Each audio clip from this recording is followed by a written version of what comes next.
Hello friend, welcome back to my channel. So friend, मैं again आपके सामने लेकर हाजिर हुआ हूँ आज चैप्टर 3, जिसका नाम है सूक्ष्म जीव। जी हाँ, इस बुक में आज हम कवर करेंगे इस चैप्टर 3 को, जिसका पेज नंबर है आपका 501 और टोटल क्वेश्चन दिए गए हैं इस चैप्टर में आपके 65।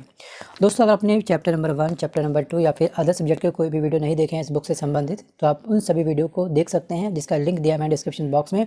प्लेलिस्ट का लिंक आपको मिलेगा डिस्क्रिप्शन बॉक्स में। उन सभी वीडियो को देखिए और अपनी तैयारी के कॉन्फिडेंस को और भी स्ट्रॉन्ग करिए। तो चलिए बढ़ते हैं क्वेश्चन नंबर 1 की ओर।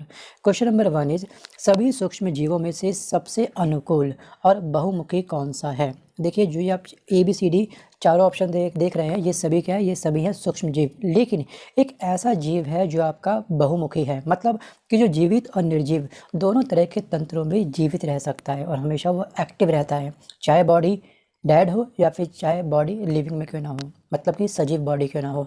तो ये होता है दोस्तों आपका राइट आंसर ऑप्शन से विषाणु। जी हाँ, विषाणु ही मात्र एक ऐसा कार्बनिक यौगिक है, सूक्ष्म जीविक है, जो आपका निर्जीव और जीवित दोनों तरह के तंत्रों में पाया जाता है। बढ़ते हैं क्वेश्चन नंबर 2 पर। क्वेश्चन नंबर 2 इज, विषाणु में पाया जाता है क्या? दोस्तों, विषाणु में जो पाया जाता है वो पाया जाता है आपका प्रोटीन और lipid. Right answer is option ए।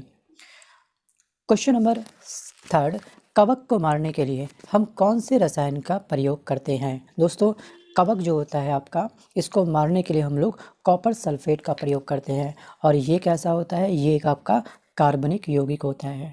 अब इसके अलावा दोस्तों, क्वेश्चन एग्जाम में आपके सामने रेस कुछ इस प्रकार से भी होता है कि चमड़े उद्योग में हम कौन से रसायन का प्रयोग करते हैं।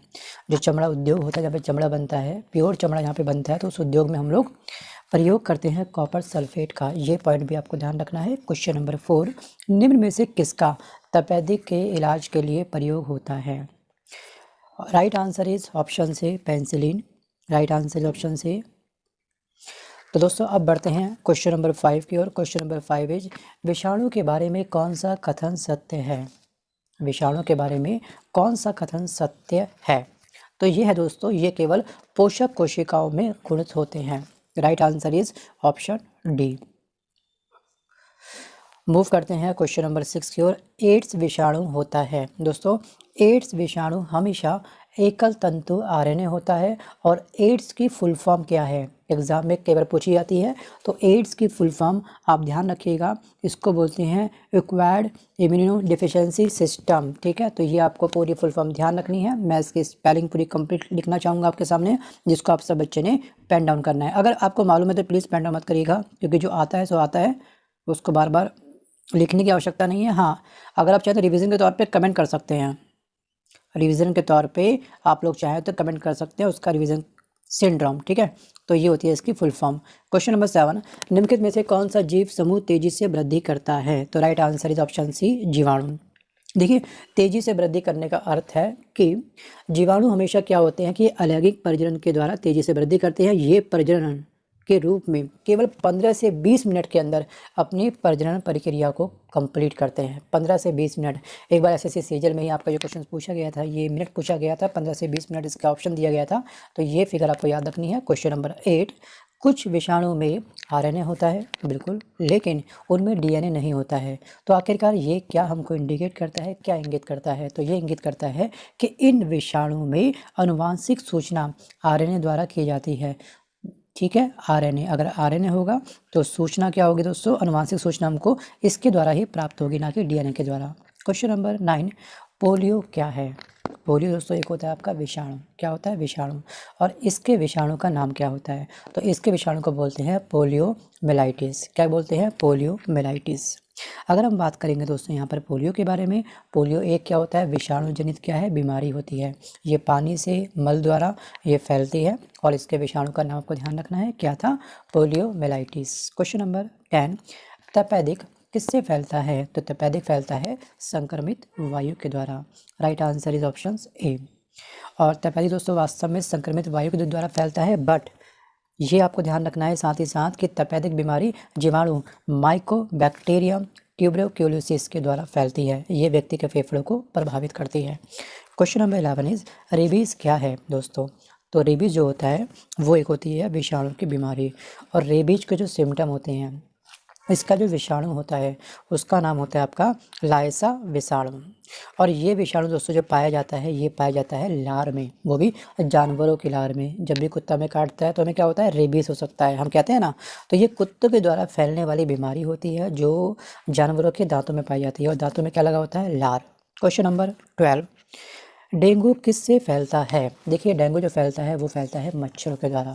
इसी क्वेश्चन है, टफ क्वेश्चन नहीं है। और डेंगू में क्या होता होगा आप सबको मालूम ही होगा कि इसमें सिर दर्द होता है, बुखार आता है, मांसपेशियों में पेन होता है, जोड़ों में पेन होता है, वगैरह वगैरह। क्वेश्चन नंबर 13, विषाणु क्या होते हैं दोस्तों? तो विषाणु होते हैं आपके एक कोशिकीय है। Right answer is option B. Question number 14, निम्न में से कौन सा प्रोटोजोआ जनित बीमारी नहीं है? तो ये है दोस्तों हाथ पांव रोग। देखिए हाथ पांव रोग क्या होता है, ये एक्चुअली हाथी पांव रोग है। तो हाथी का पैर कैसा होता है, मोटा होता है। तो एक बीमारी होती है जिसमें कि इंसान के जो पैर होते हैं वो बहुत ज़्यादा हाथी के समान मोटे हो जाते हैं, जिसे हम कहते हैं स्वेलिंग आती है। जरूरी नहीं दोस्तों कि ये स्वेलिंग केवल पैरों में आती है, कभी कभी ये हाथों तक भी फैल जाती है, तो हम उसको भी हम लोग इसी कैटेगरी में ही रखते हैं। और याद रखिएगा दोस्तों कि हाथी पांव रोग में शरीर के पैर या शरीर का कोई भी अंग अत्यंत बड़ा हो जाता है और प्रभावित भागों में पाली इकट्ठा हो जाता है। मतलब कि हमारी जो स्किन होती है वो क्या होती है, उसकी क्लॉटिंग बन जाती है, इकट्ठा हो जाता है वो एक जगह पर, जिसे हम बोलते हैं गांठ, है ना। बढ़ते हैं क्वेश्चन नंबर 15 पर। टाइफाइड किसके द्वारा फैलता है दोस्तों? तो टाइफाइड फैलता है आपका साल्मोनेला टाइफी के द्वारा, या फिर साल्मोनेला टाइफी के द्वारा। Right answer is option D. Typhoid क्या होता है दोस्तों कि एक सामान्य जीवाणु जनित रोग होता है जो मुख्यतः भोजन, दूषित जल, प्रभावित मनुष्य के मल द्वारा फैलती है। और उसमें क्या होता है, फीवर आता है, हेडक होता है, जो भी डिजीज़ हो सकती है, नॉर्मल जो बेसिक चीज़ें होती है वो सब इस डिजीज़ के अंदर हमको देखने को मिलती है अपनी बॉडी के अंदर। क्वेश्चन नंबर 16, निम्न में से कौन सी विषाणु जनित बीमारी मनुष्य में होती है? तो ये होती है दोस्तों आपकी ऑप्शन सी। क्वेश्चन नंबर 17, चेचक किसके द्वारा फैलता है? तो चेचक जो फैलता है दोस्तों वो फैलता है आपका विषाणु के द्वारा। और दोस्तों चेचक क्या होता है? चेचक एक छुआछूत की बीमारी होती है जो कौन से विषाणु से फैलती है?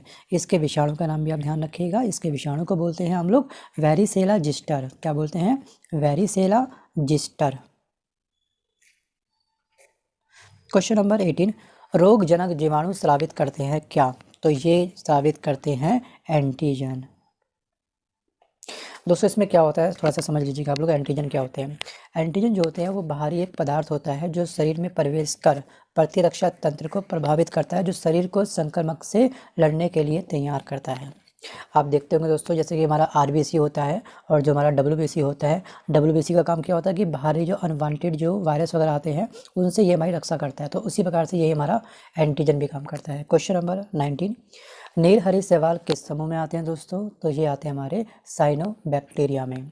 साइनोबैक्टीरिया क्या होता है दोस्तों? साइनोबैक्टीरिया एक जलीय तथा प्रकाश संश्लेषी जीव होते हैं। और साइनोबैक्टीरिया किसी भी स्थान में हो सकते हैं, ताजे पानी में, समुद्र जल में हमको देखने को पाए जाते हैं। सामान्यतः ये बहुत ही बारीक बारीक, बहुत ही छोटे छोटे होते हैं। इन्हें नीलहरी शैवाल के नाम से भी जाना जाता है। तो 19 का right answer is option B. और दोस्तों एक क्वेश्चन और इम्पोर्टेंट बन जाता है यहाँ पर कि ये मिट्टी में किस चीज़ के स्थिरीकरण का काम करते हैं? तो ये करते हैं नाइट्रोजन का। क्वेश्चन नंबर 20, बीमार व्यक्तियों में एंटीजन का क्या प्रभाव पड़ता है? तो दोस्तों ये क्या होता है, ये एंटीबॉडी के उत्पादन को क्या होता है, बढ़ा देता है। क्वेश्चन नंबर 21, छड़नुमा जीवाणु कहलाते हैं क्या? देखिए इसको छड़ाकार जीवाणु भी कहते हैं, इसको छड़नुमा जीवाणु भी कहते हैं। और ये होता है आपका बैसिलस। क्या होता है? बैसिलस। और दोस्तों बैसिलस जो प्रजाति होती है ये बिना ऑक्सीजन के या कम ऑक्सीजन की उपस्थिति में भी जीवित रह सकते हैं। सबसे प्लस पॉइंट इनका ये होता है कि ये ऑक्सीजन के बिना भी या फिर कम ऑक्सीजन के भी जीवित रह सकते हैं। क्वेश्चन नंबर 22, कॉलरा के रोगाणु की खोज किसने करी थी? कॉलरा का रोगाणु का खोज किसने किया था? तो ये किया था रॉबर्ट कोच ने। Right answer is option A. Question number 23, Edward Jenner निम्न में से किससे संबंधित हैं? दोस्तों ये संबंधित हैं आपके चेचक से। एडवर्ड जेनर एक अंग्रेजी चिकित्सक थे, एक साइंटिस्ट थे जिन्होंने चेचक के टीके की खोज करी थी और ये दुनिया का पहला टीका था। क्वेश्चन नंबर 24, बीसीजी का टीका नवजात शिशु को कब दिया जाता है? और ये क्वेश्चंस मोस्ट टाइम पे क्वेश्चंस है दोस्तों। जब बेबी बॉर्न होता है तो उसको 48 घंटे के अंदर अंदर ये टीका लगा देना चाहिए। तो इसका राइट आंसर क्या हो जाएगा? Option B. देखिए BCG का टीका तपेदिक के जीवाणु के खिलाफ कार्य करता है। ये एक जीवित जीवाणु का टीका होता है जो नवजात बच्चों के अंदर 48 घंटे के अंदर इनको दिया जाना चाहिए। क्वेश्चन नंबर 25, जीवाणु जनित बीमारी पाई जाती है, तो ये पाई जाती है सभी में। जीवाणु जनित डिजीज़ आपकी पौधों में हो सकती है, जानवरों में भी हो सकती है और मानव के अंदर भी हो सकती है। तो इसका राइट आंसर क्या हो जाएगा? ऑप्शन डी, उपरोक्त सभी में। क्वेश्चन नंबर 26, कौन सा संयोजन विषाणु जनित रोग फैलाता है? तो राइट आंसर इज ऑप्शन से H5N1। क्वेश्चन नंबर 27, निम्नलिखित में से किसे RBC मतलब कि लाल रक्त कणिकाओं का कब्रिस्तान कहा जाता है? तो right answer is option C, प्लीहा। और दोस्तों ये कहाँ पे होता है? तो ये हमारा क्या होता है? उदर गुहा में उपस्थित होता है। कहाँ पर? उदर गुहा में उपस्थित होता है। और जो RBC के बनने व हटाने का कार्य करते हैं और प्रतिरक्षा तंत्र का निर्माण करते हैं हमारी बॉडी में। क्वेश्चन नंबर 28, माइकोबैक्टीरियम लेप्रे क्या है दोस्तों? तो ये है आपका एक बैसिलस। और दोस्तों ये क्या करता है? बैसिलस सुन लीजिएगा आप लोग कि माइकोबैक्टीरियम लेप्रेसी एक जीवाणु है, ध्यान रखिएगा, और जो कोढ़ रोग उत्पन्न करता है। और माइकोबैक्टीरियम एक बेलनाकार ग्राम धनात्मक जीवाणु होता है। क्वेश्चन नंबर 29, कोशिका का सबसे छोटा आकार क्या होता है? कोशिका का सबसे छोटा आकार क्या है जिसे हम नंगी आंखों से भी देख सकते हैं? तो उसका साइज क्या होता है? उसका साइज होता है आपका 100 micron. Question number next, question number 30 is, निम्न में से कौन सा सूक्ष्म जीव दूध जमाने में काम आता है? तो ये होता है आपका लैक्टोबैसिलस। क्या होता है? लैक्टोबैसिलस। क्वेश्चन नंबर 31, प्लेग किसके द्वारा फैलता है? तो प्लेग फैलता है आपका जीवाणु के द्वारा। किसके द्वारा? जीवाणु के द्वारा। और अगर हम बात करेंगे दोस्तों इसके जीवाणु का नाम क्या है वास्तव में? इसको बोलते हैं येरेसेनिया पेस्टिस। क्वेश्चन नंबर 32, एड्स विषाणु नष्ट करता है। दोस्तों जब एड्स विषाणु हमारी बॉडी में अटैक करता है तो वो हमारी लिम्फोसाइट्स को डैमेज करता है, इसको सबसे पहले नष्ट करेगा। और ये क्या होता है? ये आपको मैंने बताया था अभी कुछ समय पहले, जो WBC मतलब कि श्वेत रुधिर कणिकाओं के समूह में पाया जाता है और ये कोशिका के माध्यम से प्रतिरक्षा तंत्र को डैमेज करता है, प्रभावित करता है। तो ये होता है इसका काम। और एड्स की जांच के लिए एक टेस्ट होता है, this is called ELISA test. Question number 33, निम्न में से कौन से जीवाणु के प्रजाति का विकास अनुवांशिक बदलाव के द्वारा प्राकृतिक पृथक्करण से होता है? तो इसका सही आंसर होगा option C, pseudomonas. Question number 34, rinderpest रोग मवेशियों में किसके द्वारा फैलता है? तो right answer is option C, विषाणुओं के द्वारा। क्वेश्चन नंबर 35, बैक्टीरियोफेज की खोज किसने की थी? तो ये करी थी फेलिक्स डी हर्ले और फेडरिक टूवार्ड ने। मोस्ट टाइप के क्वेश्चन है दोस्तों, इस क्वेश्चन को ध्यान रखिएगा, पेन डाउन कर लीजिए इस क्वेश्चन को आप लोग पॉज करके वीडियो को। क्वेश्चन नंबर 36, जीवाणु कोशिका में क्या नहीं होता है दोस्तों? तो जीवाणु कोशिका में माइटोकॉन्ड्रिया नहीं पाया जाता है। Question number 37, question number 37 is, rhizobium एक प्रकार का होता है क्या? राइजोबियम दोस्तों ये एक सहजीवी जीवाणु होता है। क्या होता है? सहजीवी जीवाणु। क्वेश्चन नंबर 38, जीवाणु द्वारा कौन सा हानिकारक पदार्थ बनता है? तो जीवाणु के द्वारा जो हानिकारक पदार्थ बनता है उसे हम कहते हैं क्या? विषाक्त। क्वेश्चन नंबर 39, किसके प्रतिरोध में इंटरफेरॉन संश्लेषित होता है? तो इसका सही आंसर होगा जाए ऑप्शन डी, विषाणु। क्वेश्चन नंबर 40, मोस्ट टाइम पे क्वेश्चन है और बहुत ही बेसिक क्वेश्चन है। क्वेश्चन नंबर 40 इज, निमोनिया एक जीवाणु जनित रोग होता है जो किस प्रकार के जीवाणु द्वारा फैलता है? तो ये फैलता है प्यारे बच्चों कोकाई के द्वारा। किसके द्वारा? कोकाई के द्वारा। और इसमें दोस्तों क्या होता है कि मनुष्य के नाक और गले में ये पाया जाता है और ये कोकस जिसे हम कहते हैं गोलाकृति के रूप में हमको देखने को मिलता है हमारी बॉडी के अंदर। क्वेश्चन नंबर 41, कौन सा रासायनिक अवयव विषाणु में पाया जाता है? तो ये पाया जाता है आपका न्यूक्लिक अम्ल में। क्वेश्चन नंबर 42, जीवाणु ऑक्सीजन की अनुपस्थिति में जैविक पदार्थ का अपघटन किस प्रक्रिया के द्वारा संपन्न करते हैं? तो ये संपन्न करते हैं संदूषण के कारण। Right answer is option C. Question number 43, जीवाणु की खोज किसने करी थी? तो जीवाणु की जो खोज करी थी प्यारे बच्चों वो किसने करी थी? वो करी थी ल्यूवेन हॉक ने। राइट आंसर इज ऑप्शन ए। देखिए जीवाणु क्या होता है, जीवाणु बहुत छोटे एकल और प्रोकैरियोटिक सूक्ष्मजीव होते हैं और इसकी खोज करी थी ल्यूवेनहॉक ने और इन्हें सूक्ष्मजीव विज्ञान का जनक भी कहा जाता है। तो एग्जाम में ध्यान रखना, क्वेश्चन पूछा गया है कि सूक्ष्मजीव विज्ञान का जनक कौन है, तो यह है ल्यूवेनहॉक। क्वेश्चन नंबर 44, जल द्वारा फैलने वाली बीमारी दिस इज कॉल्ड साल्मोनेलोसिस कौन से रोग के वाहक के द्वारा फैलती है दोस्तों, तो ये बीमारी फैलती है आपकी जीवाणु के द्वारा। Right answer is option C. Question number 45, DPT का टीका निम्न में से किस रूप में श्रेणीबद्ध किया जाता है। Right answer is option D, एक संयुक्त टीका। क्वेश्चन नंबर 46, अर्ली ब्लाइट रोग किस में होता है, तो ये रोग दोस्तों होता है आपका आलू में। राइट आंसर इज ऑप्शन ए। दोस्तों जो आप ये देख रहे हैं आप लोग, ये अर्ली ब्लाइट रोग जो होता है आलू में होता है, जो कवक के द्वारा फैलता है। उसके कवक का नाम भी आपको ध्यान रखना है, इसको बोलते हैं अल्टरनेरिया सोलानी। क्वेश्चन नंबर 47, निम्न में रेड रोट रोग, तो ये एक्चुअली रोड नहीं है, ये रोट रहेगा। ये जो डिजीज़ होता है दोस्तों, तो ये किस में पाया जाता है, ये पाया जाता है आपका गन्ने में। आपने देखा होगा कभी जो गन्ना होता है दोस्तों, तो उसमें क्या होता है, लाल लाल धब्बे होते हैं बीच में, है ना। तो ये रोग जो होता है इसे हम कहते हैं रेड रोट। कहाँ पाया जाता है, ये मिलता है आपको गन्ने के अंदर। क्वेश्चन नंबर 48, निम्न में कौन पादप रोग है।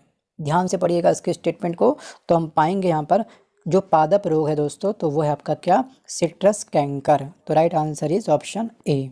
क्वेश्चन नंबर 49, निम्न में से किसका व्यावसायिक उत्पादन गैलरी डीएम और ग्रेसेलिया से होता है और जिसका उपयोग सूक्ष्म जीवों की वृद्धि कराने और आइसक्रीम और जेली बनाने में इसका प्रयोग करते हैं। सो फ्रेंड इसका राइट आंसर हो जाएगा option A, agar.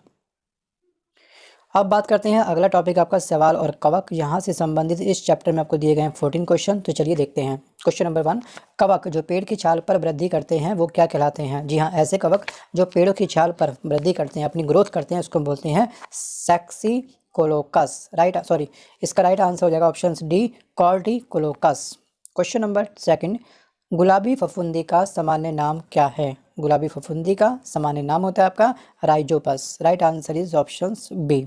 Question number 3, निम्न में कौन एंटीबायोटिक बड़े स्पेक्ट्रम के रूप में पाया जाता है। So right answer is option B, penicillin. Question number 4, कवकों के अध्ययन को हम क्या कहते हैं। कवकों के अध्ययन को हम कहते हैं माइकोलॉजी। क्या कहते हैं, माइकोलॉजी। क्वेश्चन नंबर 5, देखिए जो ब्रेड होती है, ठीक है, बेकरी की जो दोस्तों ब्रेड होती है, उसकी खमीर उठाने के लिए हम उसमें किसका प्रयोग करते हैं और क्यों करते हैं आखिरकार। देखिए ब्रेड सामान्य गेहूं के गुथे हुए आटे की बनी होती है, जिसमें यीस्ट का प्रयोग होता है। किसका, यीस्ट का प्रयोग होता है। तो यीस्ट वास्तव में क्या होता है, यीस्ट एक तरह का किण्वन होता है जो ब्रेड को मुलायम और स्पंजी बनाता है। Right answer is option B. Question number 6 is कवक के द्वारा कौन सा रोग फैलता है। कवक के द्वारा कौन सा रोग फैलता है, टीबी, रिंगवर्म, रेबीज या फिर filaria. So question number 6 right answer is option B, ringworm. Question number 7, निम्न में से कौन सा जीव वायु प्रदूषक का पर्यवेक्षक होता है। Right answer is option B, lichen. देखिए लाइकेन एक ऐसा जीव होता है जो शैवाल तथा कवक के सहजीवी संबंधी से आपस में मिलकर के ये बनता है, तो उसको अपने ध्यान रखना है। क्वेश्चन नंबर देखते हैं 8, कि निम्न में से कौन परजीवी शैवाल है।